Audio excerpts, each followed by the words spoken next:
سلام علیکم ملګرو، ستاسو ورور خالد کاکړ یم. ملګرو دا سړی چې کوم کلي ته ښکاري، ملګرو دا کلي بار وګوراسئ، هغه باز د تاسو څو خبرې کوم.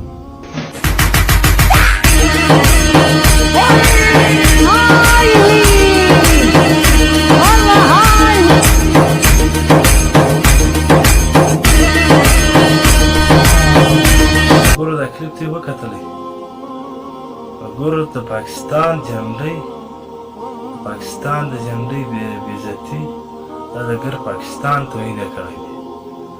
عزیزانو دغه ویډیو مخکې ضرور سره شیر کاسئ، بالا ما د پیج لینک هم ورکړی، دا پیج هم د سره فالو کاسئ. ملګرو دا هغه ظالم دا د پاکستان د جنډۍ توهین یې کړی دی. د پاکستان په جنډۍ کې دوه هغه شیان دي او څوک یې نه په عزت پوهېږي او څوک یې نه په قدر پوهېږي. او لیکن دا خلک چې دي دا سوچ دماغ نه لري، دا عقل نه لري. په دوی کې عقل ولی نه به د پاکستان د جنډۍ عزت کولی. پاکستان په جنډۍ کې دوه هغه شیان دي چې ستوري چې دی هغه په اسمان کې راخیزي او میاشت چې دی هغه په اسمان کې راخیزي. او زموږ ستاسې د پاکستان د جنډۍ بېعزتي دا زما د ګر پاکستان توهین دی، دا زما د خاورو توهین دی، دا زما خپل هم توهین دی، دا زموږ د ګر د پښتنو د ګر پاکستان توهین دی.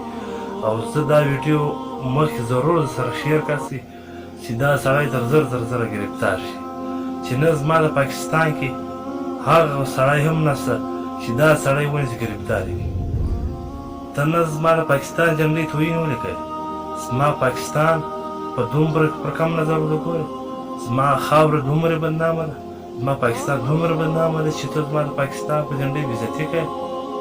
زه زما پاکستان، زما د پاکستان خاوره، زما د پاکستان عزت زه په نور ملکو نه ورکوم. د پاکستان هغه غټ عزت، پاکستان هغه غټ سوپر طاقت په دا یو ملکو کې ګرځته نه. ملګرو دا ویډیو ضرور سره شیر کاسئ او دا پیغام که مو خوښ ضرور سره شیر کاسئ چې دا سړی تر زر ګرفتار شي، چې زما د پاکستان د جنډۍ بېعزتي، د زما د پاکستان جنډۍ چې څنګه د پاکستان جنډۍ توهین یې کړی دی او زما د پاکستان سره څرنګه ظلم کړی دی. ولیکن انشاءالله که دا سړی ګرفتار شوی او د ده سره به دا شي سزا کېږي. ملګرو دا ویډیو ضرور سره شیر کاسئ.